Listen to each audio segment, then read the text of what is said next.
something we all need. Gotta have it now if you wanna succeed. Striving, surviving, that's no doubt. Sticking together, we gon' find a way out. To all you young people, give it your all. To all you young people, give it your all. To all you young people, give it your all. To all you young people, give it your all.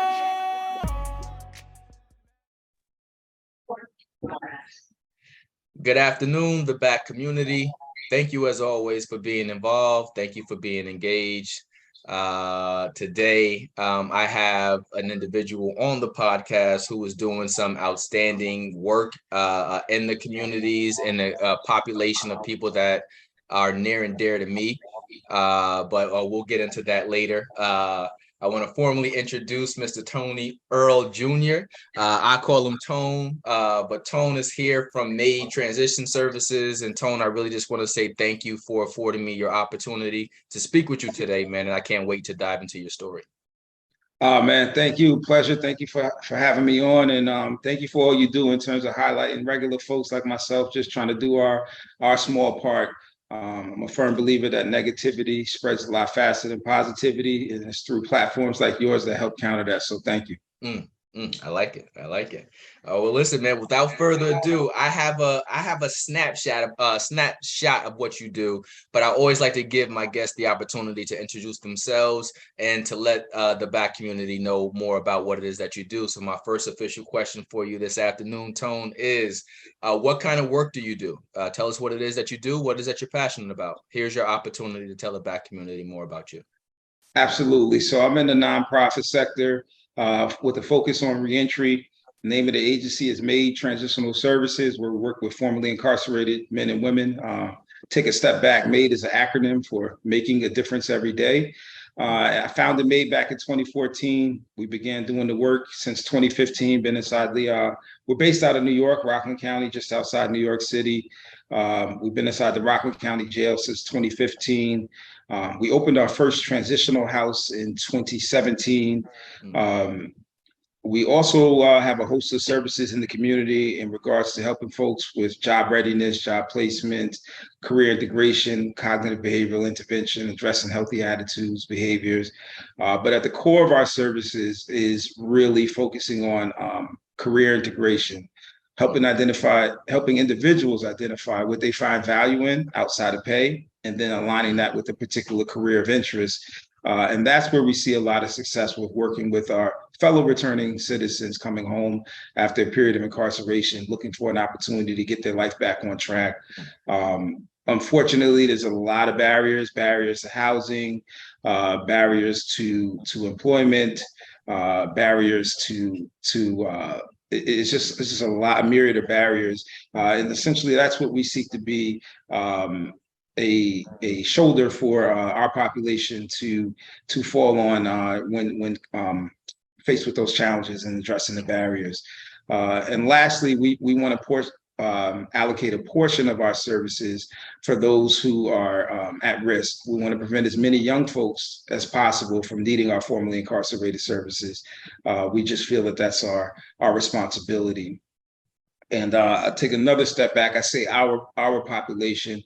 What led me to this work is at a much younger age, made some really poor choices, hanging with the wrong crowd, being a follower and not a leader, and got involved in the drug trade in Rockland County, New York, and New York City. And that poor choice resulted in a 3.5-year sentence in New York State prison. Served 31 out of those 42 months. Like I tell the youth when I speak to them, in jail, you can only do one day at a time. I did 907 days. Had to do all 24 hours. It was 907. So 42, 3.5 years, 31 months. Those are all small numbers, but it's one day at a time in jail. It's definitely a humbling experience, and for our population that has been through that, I help them harness that as one of our greatest attributes in the sense of that's rock bottom. Think of Jeezy said, I heard jail closest thing to hell. It's definitely a challenge. So having navigated through that, coupled with what led most folks into that predicament, assuming that they actually did did their crime, they are guilty of their offense. There's nothing that can stop us when we're able to tap into what we're willing to risk that got us in that predicament in the first place. For example, I always say we're willing to risk our freedom, which is we can't get time's our most valuable resource, and we gave away time, or we're willing to risk time. And then in the streets claim lives, so we're willing to risk our actual existence for a chance at whatever it was that we were going for. Most likely, it's something monetary. If you're willing to give half of that to the legit way, it takes a little bit longer, but with some help, some support from organizations such as ours, it's nothing that can stop you when you're willing to apply that same mentality of by any means necessary to a legit way. Listen, you said so many things that I have to go back on. One of them is that taking that same energy that we use, and I'm going to say we because I also had my dealings in the streets. So by the grace of God, the only thing that happened to me was that I didn't get caught. Right. So, but I always tell everybody that don't be quick to judge anybody. Right. Because most of us have done some stuff that could have probably landed us in the jail. The difference is some of us didn't get caught. Right. But I like what you said in regards to taking that same energy, that same approach into hustling or dealings in the streets, but now applying it to a legitimate base or something that has legitimate means to go ahead and propel you from your situation.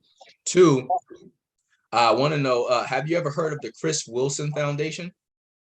I have not. Where are they based out of? Okay, so offline, I'll be sure to connect you with the Chris Wilson Foundation. I'm doing some work with them as well, but they're based out of Baltimore, Maryland, but they do work in New York, Baltimore, and New Jersey. Chris Wilson himself has a book called The Master Plan. I think our new governor of Maryland, he did the foreword for the book, but he has a foundation called the Chris Wilson Foundation. And he works with individuals who are actually incarcerated and seeking a better life afterwards. So his foundation actually purchased my book in bulk and have me coming in to speak to the secure detention center up in Albany, New York as well. But I think you would be an excellent facilitator for that program too. So I'll be sure to tap in with you for that one offline too. Sounds good. I welcome the opportunity. Thank you. Yeah. But as I mentioned earlier, I said what you're doing is it's work that is near and dear to my heart. Because I have many friends and family members that have actually been in and out of the penal system or incarcerated, and then trying to just figure out how to balance life. And I often have these conversations about well, what do you want to do? What do you want to do next? And for a lot of my friends and family members, it's just I'm going to keep doing what I know. And it's just how do you provide another opportunity that seems enticing? So I like what you guys are doing with M.A.D.E Transitions, that you're looking at what you're actually interested in, so that way you're not just doing a meaningless job. You're doing something that can actually open up the door to a greater opportunity if you work it right. Yeah, no, absolutely. So, maybe 20, 30 years ago, and I've only been in this space about 9, 10 years now of reentry. Prior to that, I didn't even know that it was an actual field. I guess, I'm qualified from the actual life experience standpoint, and now obviously having gone on to received some formal training in this field. But about 20, 30 years ago, is job placement. You have a felony conviction, sanitation is hiring. You have a felony conviction, landscaping, construction.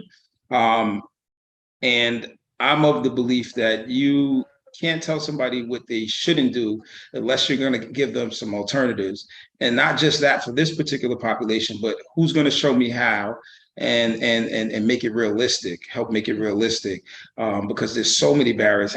When I returned home after serving the 31 months, I had already started a head start prior to release in terms of potential job prospects, came home over 36 job applications, most of them were online, over a dozen job interviews, mostly entry level, overnight, stock, no conditional job offer in my first 12 months. And that's kind of really developed the passion for this and the vision for M.A.D.E. Transitional Services, because I saw firsthand what it's not that individuals want to go back. The majority don't. But without access and opportunity, it's hard. You know, you're basically, you know, it's self-preservation at that point. Your back is to the wall. What about the individual that's in the shelter that doesn't have food? Or what about the individual that, you know, how are they going to pay for their phone? Like, there's immediate needs upon your release. And there's so many doors that will be closed and still are closed. And that's what we really work on, is helping send, no guarantees, but we work on sending our population to doors that we know will work with our population. And that really lessens the burden of the disappointment and the setback from trying and not getting the break. So yeah, and again, the career integration part. So the days of you have a felony conviction and you're going to have to be pigeonholed down an offender-friendly occupation. No, if there's no conflict of interest between the nature of your offense and your career of interest, then we're going to look at what is the best avenue to get you some skills, because the difference in a job and a career is skill acquisition and or education, and to make you qualify for that. And then in that scenario, the felony takes a back seat to where I have no skills, I have no recent job history, and I also have a felony, and that's sitting right in your face. If I've done A, B, C, and D since my felony, then that gives an employer the impression that this individual is serious and committed towards their path to success and not looking back. Yep, and I know up in Albany they have a legislation on the way for those same barriers that you're actually speaking of, and one of it is like, you know, how you're discriminated against for housing, you know, how you're discriminated against for jobs. So I believe the legislation right now is focusing on, it might be after 7 years. Don't hold me to that.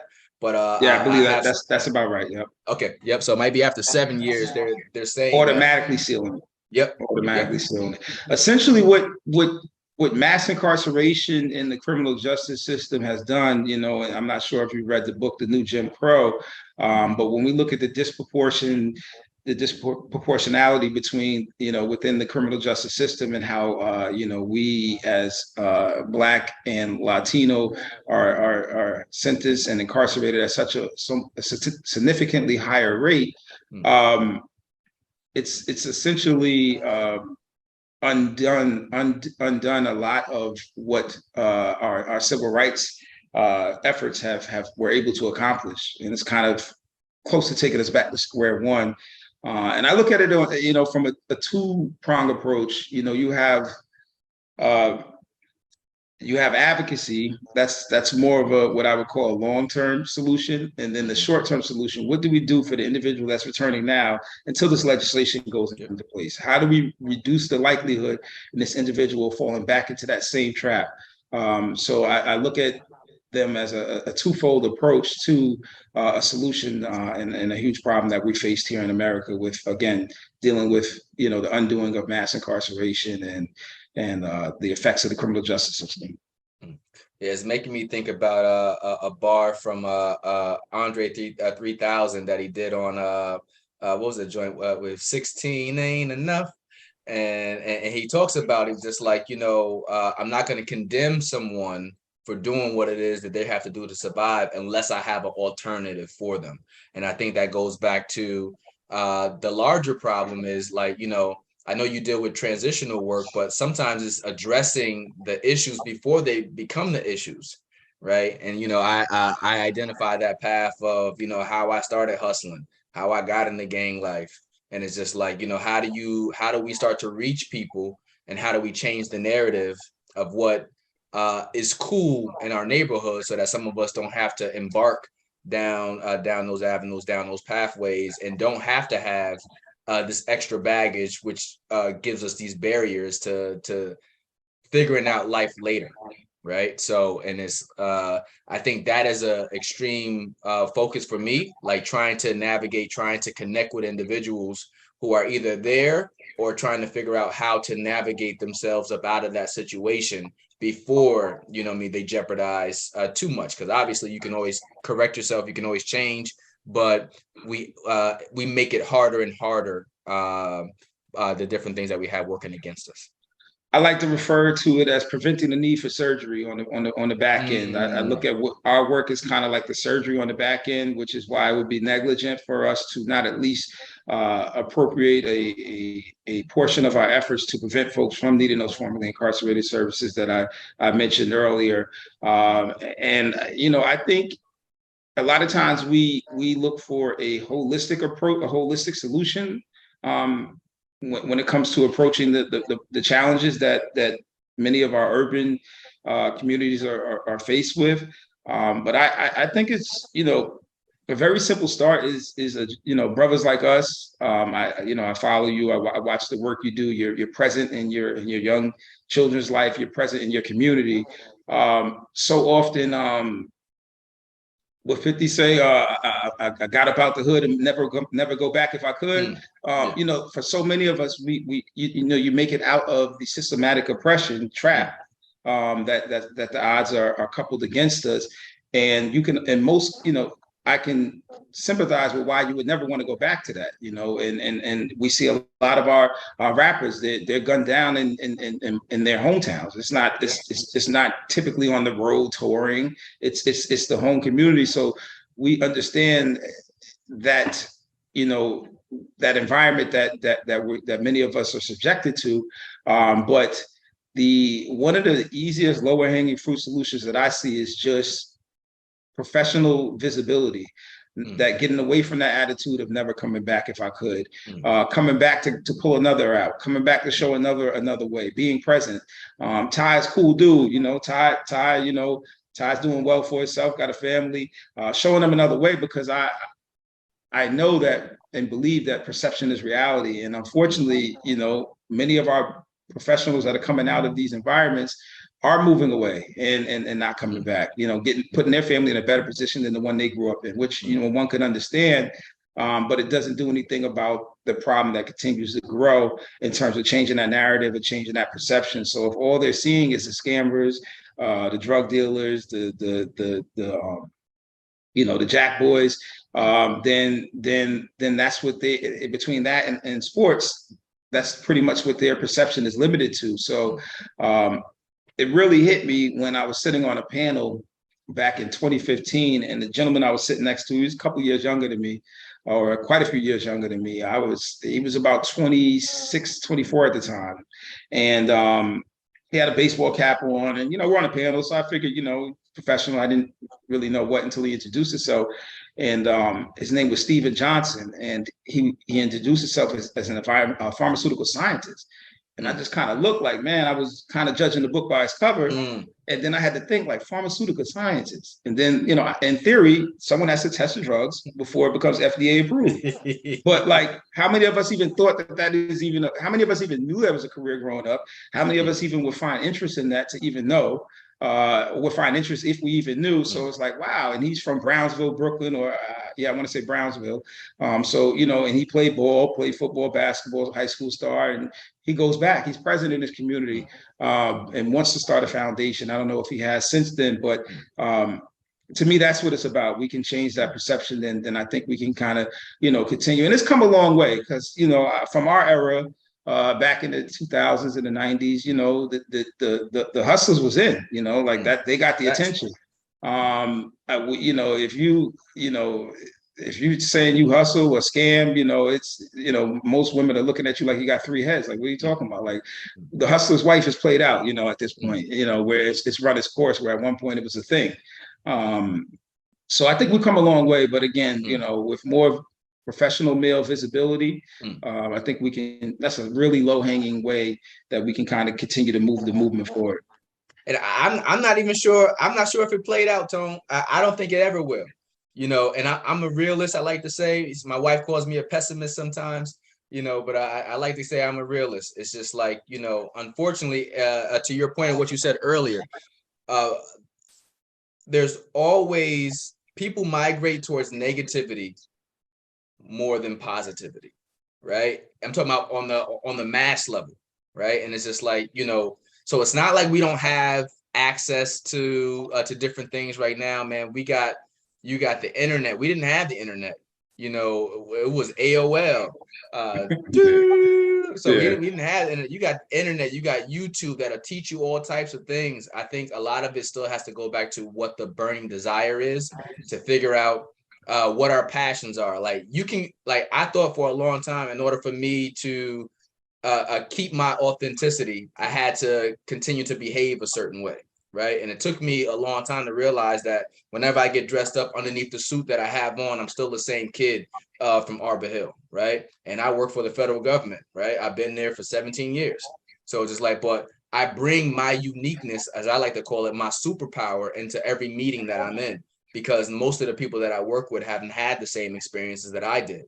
Right. So, but I also realize on the flip side, most of the people who've had my experiences, like I said, didn't get a chance to get out without getting caught up. So you have those barriers. So that's where you talk about that obligation of going back and stuff like that. But it's a risk going back. Nipsey Hussle was one of my favorite people since probably 2011, 2010. To see what happened to him, you know, it still hurts me. Like sometimes I find it very difficult to even listen to his music still, because I'm like, you know, we got cheated. Solid brother. You know what I mean? We got cheated. And so that's somebody who was just like, yo, I'm here. I'm on the ground. I'm doing Vector 90. I'm you know, I want to be an advocate, but we are always up against ourselves, right? And that doesn't really happen in other communities. Like that whole check-in stuff, you know, we're up against ourselves everywhere we go, and we got to address those things. And I always say, if safety isn't addressed, don't expect a nice place for businesses. Don't expect a nice place for people to prosper, because safety has to be addressed. No, so I definitely agree. I think we both probably agree that we've come a long way. It's not as polarized as it was, but of course, if you have a choice, you're a young lady, you have a choice between a guy that can buy you a Birkin and take you to Ruth Chris, or you have a choice between a guy that can, you know, take you to Applebee's and maybe he can get you a, you know, whatever, you know what I mean? Sign me up for the bag. Give me the Birkin. so of course, there's going to be takers on both, but I think that, you know, you still have people, you know, crack is still I'm like amazed that crack is still being used and sold, but it's not as rampant as it once was. You know, now we're on to more prescription and heroin, you know, related type drugs. But crack is still very relevant, but not as much as it was. We saw what the 80s did, what crack did to the 80s babies and you know, many of our relatives, and less people are inclined to try it, you know. So I say that to make the correlation between, we saw what mass incarceration did to the families and the significant others of those who were victims of that, or you know, so I think that it's not as glorified as it once was, but again, it's never going anywhere if we're being realistic. Crime is, as long as there's a need, which there always will, there'll always be somebody willing to take a shortcut and take the risk. Unfortunately for myself, that was one of my largest contributing factors to the street life, is I was a big shortcut taker. You know, I wanted to be the Albert Einstein of the shortcuts. And I should say the individual actually did invent the chemical inside the light bulb, which was actually a black man. Black man. I forget. I just learned that the other day, but I forget his name. But I really wanted to be the inventor of the master of the shortcuts. And my father used to always say there are none, but I was just determined to figure out. And it hit me once I first got to reception upstate in the prison yard, and everybody's in green because you're in reception. You haven't gotten to your actual jail where you're going to spend your time and get your packages and your personal clothes. So everybody's in state greens and the state boots. And I just looked out and saw a sea of mostly Black and Latino. And I just remember thinking to myself, hundreds and hundreds of us. And I just remember thinking to myself, like, damn, I was smarter than this trap. I was smarter than this. And not that I was better. I just was, I should have known better. And it really hit me at that moment, you know, that it's really, it comes down to those shortcuts for the most part, and a lot of what we're seeing with millennials and our younger folks is everybody wants to be a boss and a CEO, and not understanding, you know, the challenges and the hard work that gets you to that point. Everybody is, you know, shortcuts and starting at the top is like a highly sought after thing. It's actually becoming more popular, which is a little disturbing and concerning, because at our age we know that that's just not how it works. So and it's unfortunate that so many are going to have to learn the hard way. Yeah, man. And people overlook internships. You overlook the unpaid skills you can get. Like you said, everyone wants to be the boss up front. But in a lot of ways, I just know that we have so much more. Our reach can go so much further than what it used to. Like, I can be here in DC and tell you everything that's going on in Albany, right? Or I can tell you everything that's going on in Charlotte or whatever it is. Before, we had such a limited a scope of what we could see. So now it's kind of like I tell everybody, don't base what you're doing just on what it is that you see from the people around you, right? Your competition is out here on a world scale. It's not just in the community where you live in. It's not just in the school that you live in, but your competition that you're really up against is international in a lot of ways. So how are you positioning yourself to really give yourself a chance? Don't just be positioning yourself. And I understand the immediate needs, like in the urban areas, we focus on the immediate concern. It's hard to think long-term when you're worried about your safety day-to-day, right? So day-to-day is going to take priority. But like I said, if we address a lot of those safety issues, I think that it would give a lot more space and grace for us to step into who we are naturally and not have to be overly masculine or not have to be say this is the only way that I could go, because we got other opportunities. Yeah, I meant to say it before, but honestly, we're kind of tiptoeing around the bigger issue.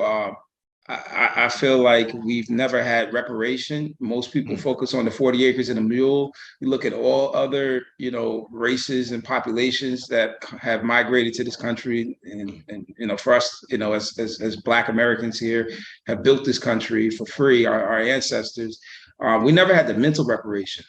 So when you couple that with they're constantly tweaking the systematic oppression.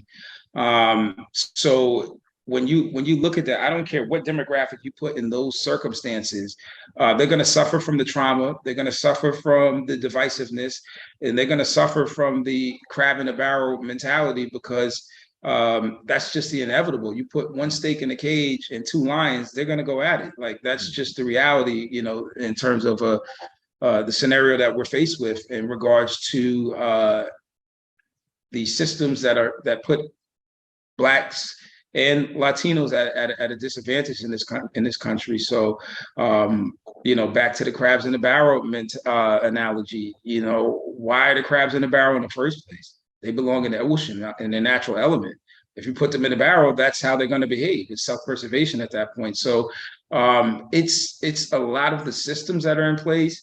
And it's a brother that I've come to know over the years of being in this space. He has this quote that his grandmother said: if you're baking a cake and you put it in the oven for 45 minutes, you can't open the oven after a half hour and say, oh man, I forgot to add the eggs, crack an egg, put it on the top, put it back in the oven for the last 15 minutes and call it cake. You got to start all over. So we're constantly going to be, when we look at, legislation and advocacy, I heard Sean King say about 3 years ago, the system's not broke. It's actually functioning and hitting on all cylinders in the exact specific way in which it was designed. And I know that to be true. And it's quite impressive, to be honest, as unfortunate as it is, for this to have been built hundreds and hundreds of years ago and to still be functioning. Most businesses fail in the first 3 years. You got a master plan that is still working with some tweaks to a T this, to this day. So I think that's the core of what we, kind of bring it over. Okay. Well, my last point to this is, you talk about the reparations, but, trauma, right? So I love the current spaces that we're in, right? We can talk about financial literacy. We can talk about therapy, right? I openly talk about I talk to everyone on my show, like I'm an advocate for therapy, right? I go to therapy once a month, and it's not because I need, like, I have a particular problem, but because I understand the fundamental importance of processing what it is that you're going through. most of us, like coming up in the environments that we do, don't like, it used to be real taboo to talk about therapy, right? It wasn't as welcome before. I think it's now more of a healthier space to talk about finances and to talk about therapy. But I think that's one of those healing components that we still have to overly sell, to say that, you know, it's okay. It's actually going to be more beneficial for you to help deprogram yourself from some of the things that you've learned, to learn some other more healthier aspects of dealing with life as we know it. But when you said that, it made me think about it. Just like, you know, a lot of us need therapy. Yeah, I agree 100%. 100%. Yeah. Well, let me see, man. I also, like I said, I have several different things I wanted to ask you about. But for you, you talk about earlier how you navigated from where you were to where you are, and I can only imagine. I know you touched on the stumbling blocks in terms of getting hired, but how has the process been in terms of interacting with your family and interacting with the community, for people who have once known you for a certain thing to make that transition for yourself? How has that process been for you? It's the first time I've been asked that question. That's an interesting question. So let me say one thing first. You know, I truly believe this is God's will. You know, when I started this work back in 2014, it was off of, you know, sheer passion and very little to no wisdom. And it's because I know that this is, you know, God's vision, and I'm just the vessel that when there's challenges ahead of me, you know, this wasn't a conditional. My commitment to this work isn't conditional. So I understand that there's going to continue to be bumps in the road. There certainly has been plenty, but that's what kind of, you know, helps me navigate through day to day, year to year, quarter to quarter challenges. And that's on the business side. But then on the personal side, you know, I still to this day, you know, like I have people that, you know, grew up with me, and it's interesting because when they start conversations with me, they'll usually talk about what they're doing in the community. And you know, I'm still the same. Like I'm very transparent. I've always been. I feel like I haven't changed much since elementary school. I'll see somebody that I went to grade school with in the supermarket, and they'll walk past, and then I'll say, "Oh, hello," call them by their first name, and then they'll correspond as if, you know, they weren't just about to walk by me. So I just said that to say I'm, you know, pretty much haven't changed. But a lot of people, especially like when you think about, you know, a drug dealer, someone who sold drugs, obviously, you know, for financial gains, somebody like myself who was, you know, pretty heavily involved in it. I was involved in a 23-man ring. There were two individuals. One, we weren't a gang. We were individuals that were acquaintances that sold drugs together, but we were labeled a gang. And they had an article that said they identified one individual as the gang leader. And then they identified Toney Earl Jr. as the gang crack cocaine supplier. So when you think about, you know, someone that had such lofty financial aspirations to now go into the nonprofit sector and to be giving back, you know, quite naturally, I can understand why, you know, my sincerity and genuineness would be in question. But it's really just me getting back to who I always was. That wasn't me. This actually is. I also know that, like, just because I'm running a nonprofit doesn't mean that I have to eat, you know, a cup of noodles every night and ramen noodles. I believe that most nonprofits fail because you either have people who are extremely rooted and passionate about the mission and in the population they serve, and they know very little about, you know, the business aspect and running it like a business. And then you have those, a lot of our largest nonprofits are run 80-20. 80% goes to the business, 20% goes to the actual cause. And those typically don't do well because the people in need, you know, quite naturally, their concerns are going to be heard, and people are going to start, you know, stop supporting those organizations because it's just so much to get get through the business side of it to the actual need. So I think that that's why most nonprofits fail. Either you're too passionate about the mission and you don't have the appropriate business balance, or you're approaching it just like a business and really don't give a damn about the population or the mission. And when you find that balance, I think that that's where you have longevity and sustainability in the nonprofit sector. So just, maintaining that balance without compromising the mission is really what I focus on. As far as repairing relationships, it's a process. I've grown a lot. I'm still growing. Definitely one of the things I was asked by a counselor when I was incarcerated, would I consider myself selfish? I would say no, like selfish, like got one of the biggest hearts that I personally know. Obviously I'm speaking about myself, but it's whatever. Like when I was hustling, it was hibachi takeout for the family, like what you needed, cool, I got it. You know what I mean? Like it was helping, my time, my presence. I was, I'm there, I show up. But when we think about what we risked and what we put our families through, that's really the hardest part that most don't forecast when they risk their freedom, what they're going to put their families through. Because you're going to be all right as long as you know how to maneuver within that environment. And this certainly comes with challenges, but what you're putting your family through is really the toughest part. I've seen a lot of brothers that have lost their parents. I've seen a lot of relatives become ill from stressing over their loved ones being incarcerated and having to go through that process with them. So certainly there was a fair deal of relationships to repair. My parents, and obviously they're proud of the changes that I've made and the difference that I'm making. One of the biggest goals when I got that letter that I spoke about that labeled me the gang crack cocaine supplier, said a prayer, to myself. I said that I asked God for an opportunity to right my wrongs. And have a positive impact on the community in which I once had a negative. And they say, there's a saying called, be careful what you pray for, because I didn't really know how that looked. And I remember specifically thinking, I remember the first week we opened our transitional house, our first transitional house. And, it was a small 9-bed transitional house. And so we didn't really have 24-hour staff present at the time. And, it's just open. So we don't know all the specifics, all the rules that need to be implemented. The residents don't know exactly what's to be expected of them. So like they had, one of my colleagues at the time had called me and said, I was in DC on a conference. He said, you got to come back, man.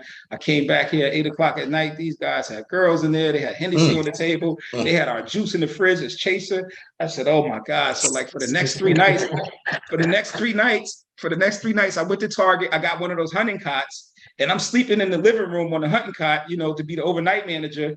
And I'm just looking at the ceiling on this cot and thinking, I pray for this. Like, this is what I prayed for. So I'm like kicking myself. But, all that to say, it's your superpower. Not, not to cut you off. It's your superpower. Like I said, in order to do what you're doing with both the business acumen and the heart and the compassion, it takes a person who understands. It's not just philosophizing about it, but it's just like, I understand what it is that you're doing right now. Like even in that one situation, like you guys are just thinking y'all got a free space, right? It's already paid for. You ain't got to worry about it. Y'all about to go have a good time. It's like, oh, they fools. They don't even know about this, right?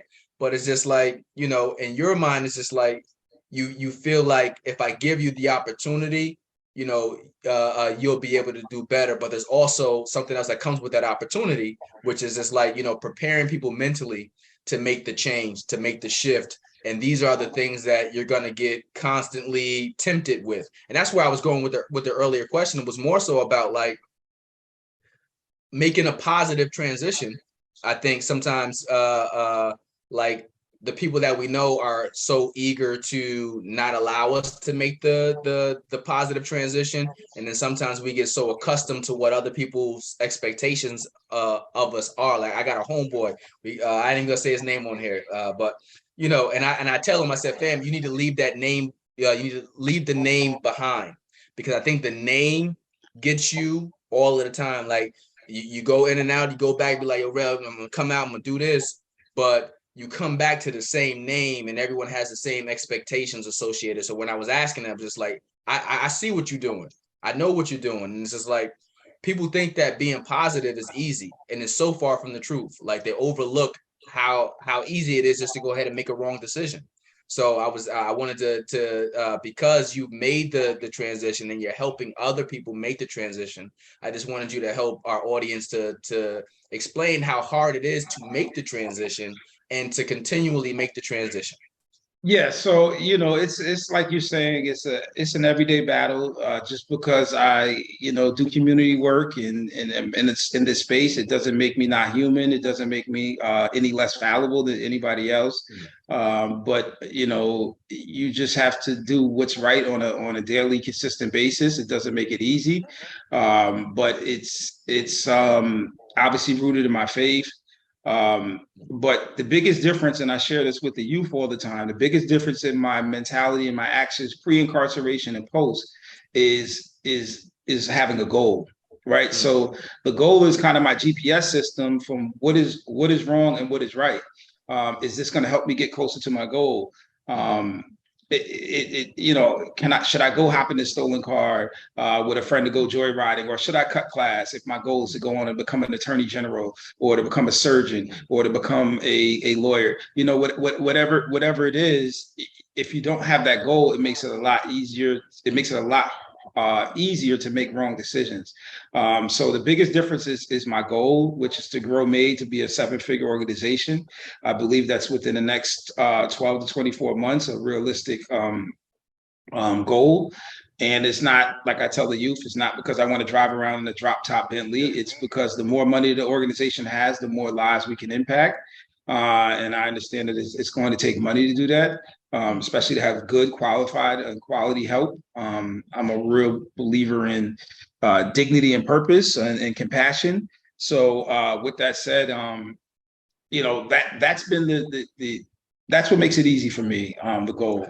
And then the rest, as far as perception, as you begin to grow, so does public perception, and the opinions. Well, you're doing it right, but you also should do it this way. And, but you have to be firm and tune out. I listen, and if it's any credibility, or if there's any validity there, then I'll adhere and take it into account.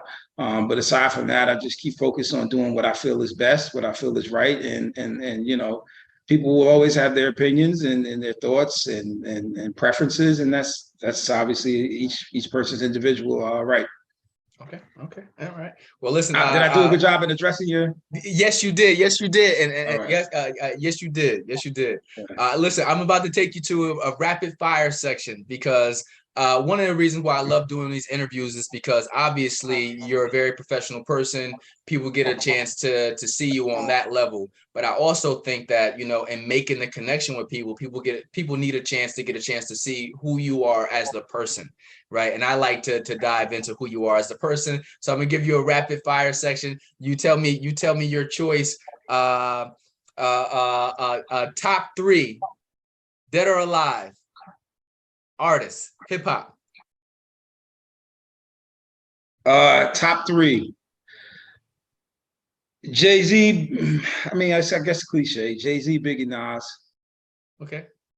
I have my own personal. I throw Styles P as my own personal fourth runner up. That's the Ghost is just my own personal favorite. Okay. One of my personal favorites. Cash Money or Rough Riders? East Coast, man. Rough Riders. East side. All right. No, I can't ask that one. Take that back. Crap. I should have did better on my rapid fire section. The last one I was going to give you was is Lori Harvey wrong for leaving Michael B. Jordan? Well, so I've had this conversation a couple of times. This was a good question then. I guess around it, not specifically that aspect of it. My opinion, my position on that is as long as you don't have multiple people thinking the same thing, then and you're young or old, to each their own. It's not for us to judge. But I guess the answer I would say is, I guess I can't say wrong. I would say yes, not because who's to say that they're compatible or not, but based on for her particular, I guess MO that she's began to develop at this point, it's a little tricky. You know what I mean? She's had her fair share of public Yes. relationships, but when you're a celebrity, that kind of comes with it. But I try not to judge, man. So. Fair enough.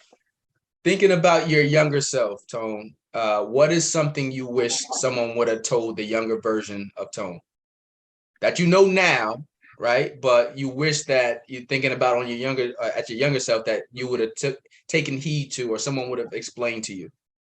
What would you tell a younger version of you? There's a lot of things, but I feel like almost all of them were said. And I think about having both parents in my life, and my father saying, he recently, said to me, there were so many times I thought about telling you go left, just because every time I said go right, you automatically went left. But I just couldn't live with the fact that the one time I tell you to go left, that if you actually did it, I would never be able to live with that. And it's kind of comical, but it's also a little sad. It just really speaks to how hard-headed I was. And it's kind of a superpower. It gives you that toughness to not care how you're going to be perceived, and to do what you feel you need to do within reason. So I don't know how much I would have heard, man. I was a pretty big knucklehead, man, and I was very, very, very hard-headed. So there's not much. I've had guys that were formerly incarcerated come talk to me and try to give me a heads up of the path that I was on, but in my mind, I'm like, well, shit, you had a chance to persevere through it. So then worst case, I will too, which I kind of feel when I speak to youth and try to do the same. I know that's in the back of my head that there's a chance that they're perceiving it the same way I did. Like, yeah, I hear you, but I'm going to be different. And if I'm not, worst case, I'll learn from it too. But now, I've lost friends to the streets. I got friends that are still doing time. I got friends that are approaching 20 years. So it's no guarantees out here, and unfortunately a lot of our youth live their lives like it's a movie. Like we get cut 1, cut 2, cut 3, or a cat with 9 lives. And I really was living my life like a movie at one point, and unfortunately it's not the case. We get one shot at this.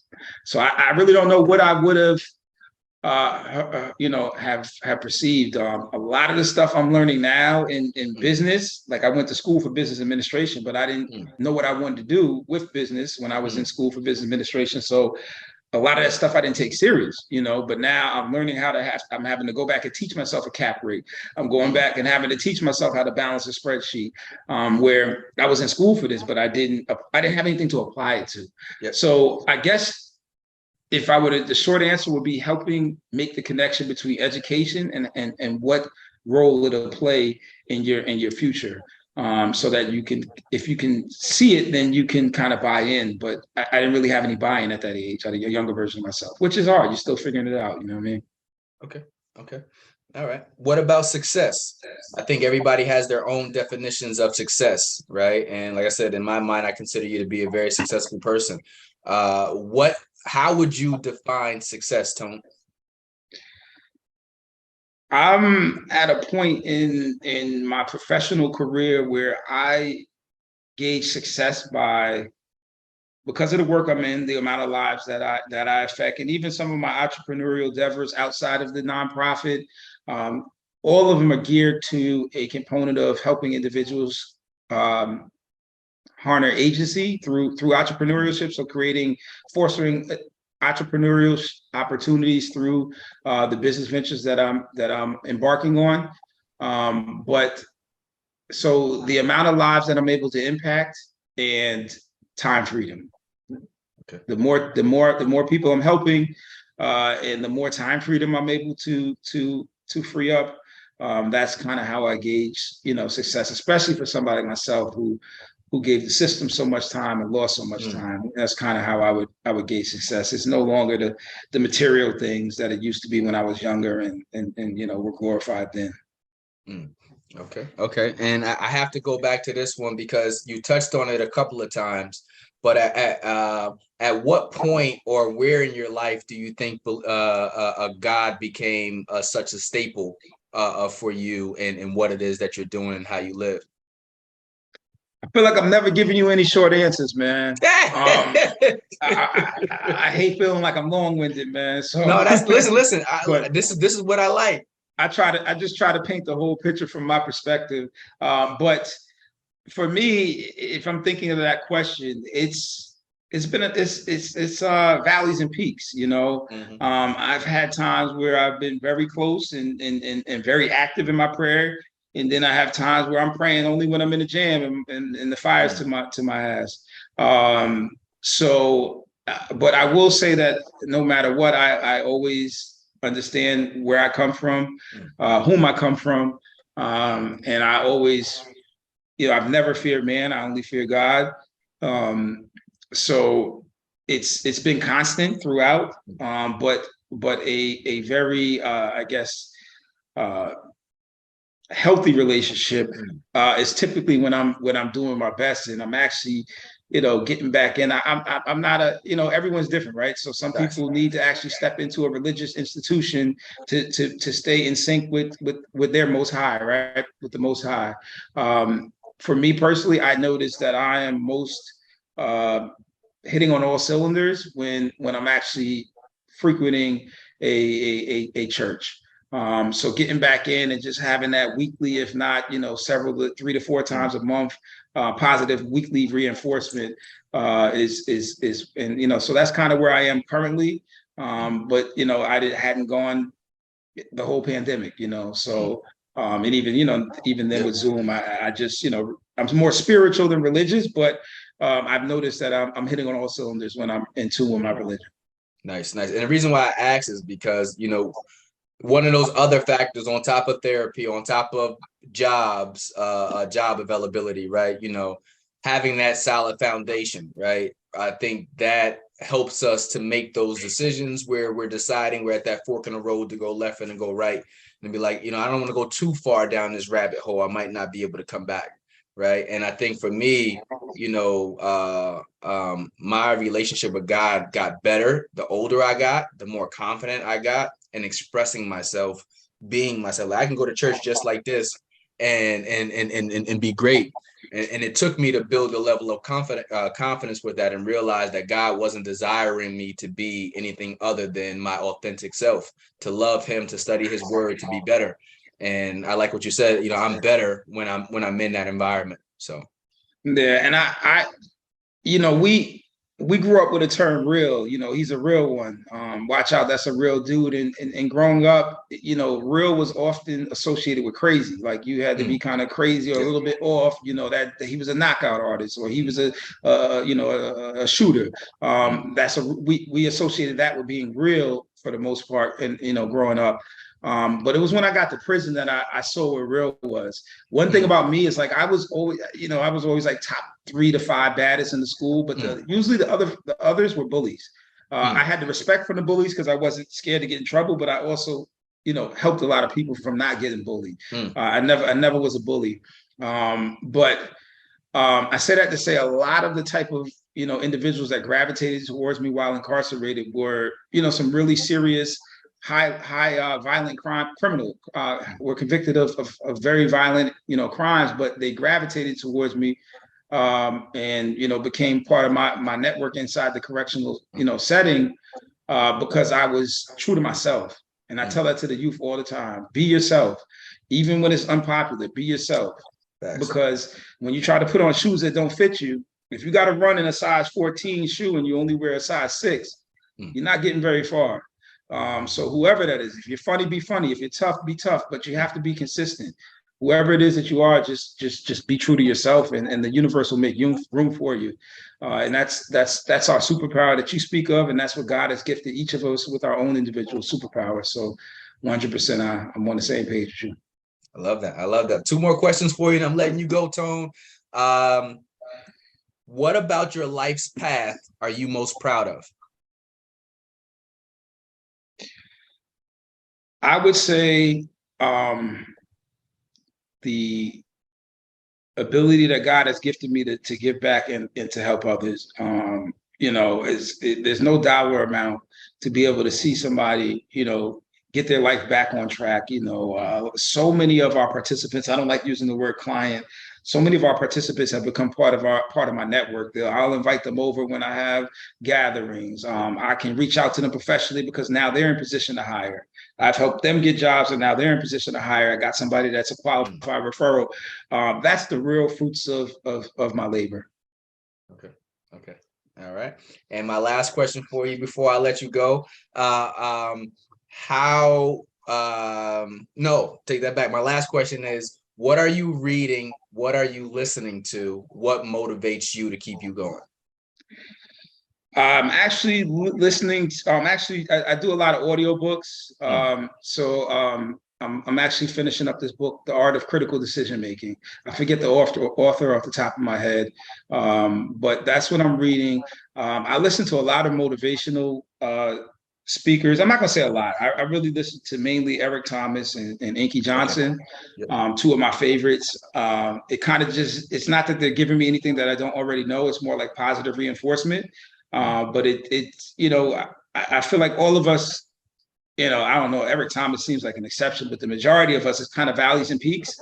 There's times where we're overly motivated. There's times where we're even keel, average. And then there's some times where we're kind of pulling ourselves up and trying to push through. And that's what kind of helps me, hit on all cylinders a little bit. But E.T., man, that dude, he seems like he's always 120, man. He's the Busta Rhymes of public speaking, of motivational speaking. It's like his energy is always. It's nuts though. I'm like, that you don't never have a day where you just not feeling it. If you were to ask him that question, he'd probably look at you like you had three heads. Like, what does that even mean? Facts. So yeah, them cats get me through, man. Okay. Well, listen, man, I want to say thank you for giving me your time and allowing me to dive into your story. But before you go, please tell the viewers where they could find you, how they could find you on social media, whether it's Instagram, website, or Facebook. How do we find you? Yep, on all social media platforms. It's my name. It's actually Toney with an E, so Toney, last name Earl, Earl Jr. On all social medias, Instagram, Facebook, and not on Twitter, but LinkedIn. And then our website is M.A.D.E-transitions.org. You can keep up with us on any of those platforms. Feel free to, shoot a line and get involved in the important work that we're doing. Okay. All right. There you have it from the man himself, M.A.D.E CEO.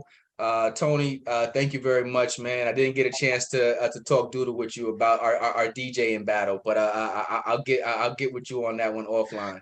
I'm waiting for you this summer, and thank you for the opportunity, man. Yeah. Listen, man, thank you very much. Keep doing what you're doing, and I look forward to connecting with you, connecting you to the Chris Wilson Foundation too. I think that'll be a great plug, man. But thank you for being on the back community. Have a good one, man. Be well. Talk soon, brother. All right, later.